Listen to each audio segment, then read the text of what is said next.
అల్లూరి సీతారామరాజు జిల్లా Rampachodavaram ITDA project అధికారి వారి కార్యాలయంను వేలాదిగా తరలివచ్చిన ఆదివాసీ గిరిజనులు సోమవారం జరిగే ప్రజా పరిష్కార వేదిక కార్యక్రమంను అడ్డుకుని కార్యాలయము దిగ్బంధనము చేసి ఏజెన్సీలో గిరిజనులకే ఉద్యోగాలు ఇవ్వాలని, డిఎస్సి ద్వారా 100% గిరిజనులకు న్యాయం జరగాలని, ఆశ్రమ పాఠశాలలో ఉద్యోగాలు కూడా గిరిజనులకు ఇవ్వాలని ఎన్నికల ముందు టీడీపీ ప్రభుత్వం ఎన్నికల మేనిఫెస్టోలో చెప్పిన విధంగా జీవో నెంబర్ 3 పునరుద్ధరించి దాని స్థానంలో ప్రత్యేక జీవో తీసుకుని వచ్చి ఆదివాసీ నిరుద్యోగులకు 100% ఉద్యోగాలు భర్తీ చేయాలని, షెడ్యూల్ ప్రాంత ఉద్యోగ నియామకాలు చట్టం ప్రకటించాలని, ఆదివాసీ నిరుద్యోగులకు 2020 జనరల్ డిఎస్సిలో రూల్ ఆఫ్ రిజర్వేషన్ అమలు చేయడంలో ఆదివాసీ ఉద్యోగులు తీవ్ర అన్యాయం జరిగిందని, షెడ్యూల్ ప్రాంత చట్టాలైన 1/59, 1/70 చట్టం, పీసా చట్టం, 2013 పోలవరం సేకరణ చట్టం పటిష్టంగా అమలు చేయాలని, తక్షణమే ప్రత్యేక డిఎస్సి ప్రకటించాలని అంబేద్కర్ సెంటర్ నుంచి ఐటీడీఏ కార్యాలయం వరకు భారీగా ర్యాలీ నిర్వహించి సుమారు 4 గంటల పాటు ఐటీడీఏ కార్యాలయంలో దిగ్బంధనం చేశారు. అనంతరం ప్రాజెక్టు అధికారి స్మరణ్ రాజ్కి, రంపచోడవరం సబ్ కలెక్టర్ శుభన్ నోక్వాల్కు గిరిజనులకు సంబంధించి పలు సమస్యలతో కూడిన వినతి పత్రం ఇవ్వటం జరిగినది. ఈ కార్యక్రమంలో Lotha Ramarao, Tellam Shekhar, G Lavaprasad, Rajakumar Ratnakar, M Suryakumari, CH Sasipreetham, Karam Ramanadura, Velagada Nageswararao, Kosu Lacchanadura, Katram Dasu, S Baburao, CH Sanyasireddy, CH Vidyasagar వేలాదిగా తరలివచ్చిన ఆదివాసీ నిరుద్యోగులు, ప్రజాప్రతినిధులు, మహిళలు, యువతీ యువకులు, ఆదివాసీ సంఘాల నాయకులు, పిసా కమిటీ అధ్యక్షులు, ఉపాధ్యక్షులు, కార్యదర్శులు తదితరులు పాల్గొన్నారు.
ఉద్యోగాల్ని ఆదివాసులకి కల్పించాలి అనండి.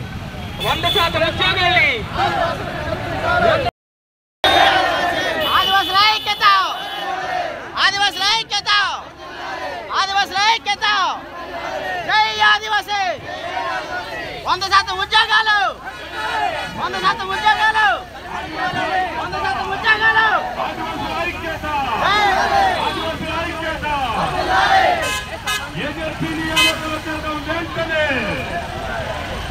ఏజెన్సీ ఉద్యోగ నియామకాల చట్టం వెంటనే, ఏజెన్సీ ఉద్యోగ నియామకాల చట్టం వెంటనే, ఏజెన్సీ ఉద్యోగ నియామకాల చట్టం వెంటనే.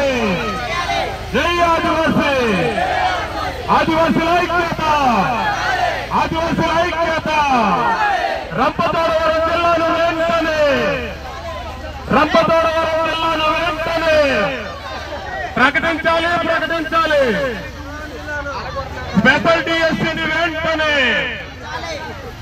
మెగా డిఎస్సీ వద్దు, మెగా డిఎస్సీ వద్దు, మెగా డిఎస్సీ వద్దు, మెగా డిఎస్సీ వద్దు. 100%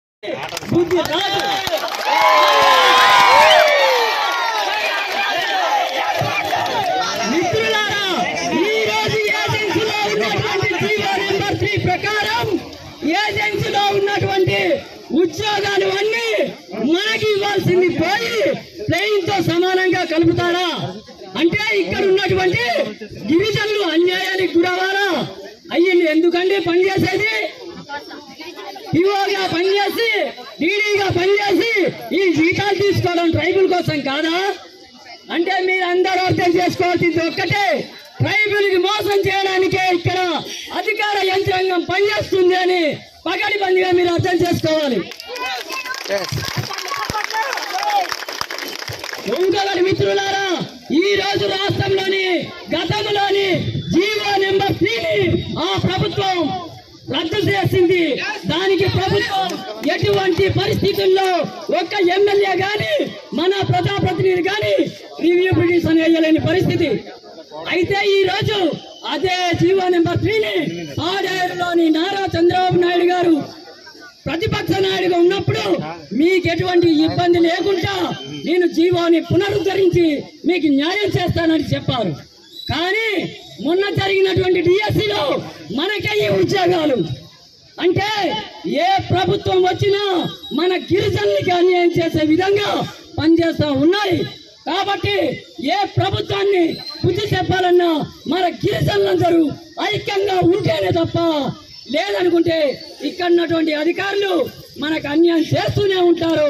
వాళ్ళకి కింద నుంచి ఎసరు పడేలాగా మనం అగ్గి చేయాలని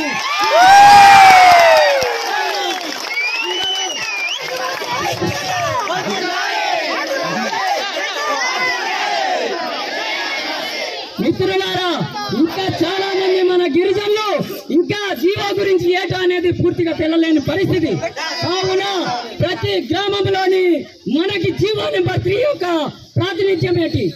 జీవో నెంబర్ 3కి సంబంధించి ప్రత్యేకంగా 18 జీవోలు తీసుకొచ్చారు.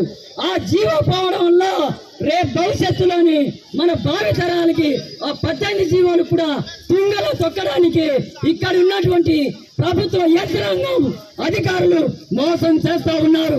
కాబట్టి మీరందరూ కూడా ప్రతి జీవో గురించి తెలుసుకోవాలి. ఐటీడీఏ అధికారుల్ని నిలదీయాలి. అప్పుడే మనకి రావాల్సిన స్పెషల్ డిఎస్సి కానీ మనకి రావాల్సిన రిజర్వేషన్ కానీ వస్తుంది. ఈ ఉద్యమం అనేది మనకు వచ్చినంత వరకు, జీవో పునరుద్ధరించినంత వరకు నిరంతరం పోరాట దిశగానే మీరందరూ కదలి రావాలి. కాబట్టి ఇంకా అన్నారు మన ఆడబిడ్డలు డీడీ గారట 33% రిజర్వేషన్ లేడీస్ కుంటే మీరు జనరల్తో పోటీ పడండి అని చెప్తాడా? అంటే ఇక్కడ ఉన్నటువంటి డీడీ ఎవరి కోసం పనిచేస్తున్నాడు?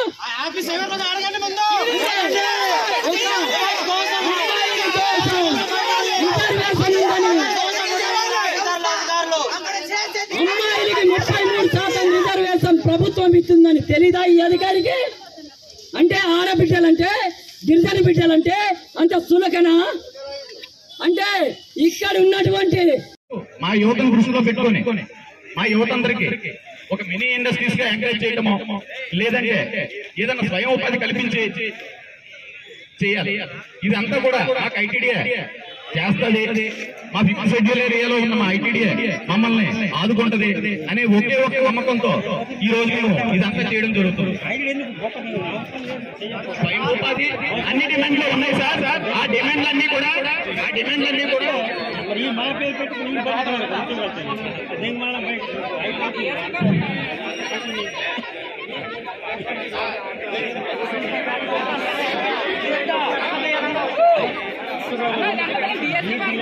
బాబు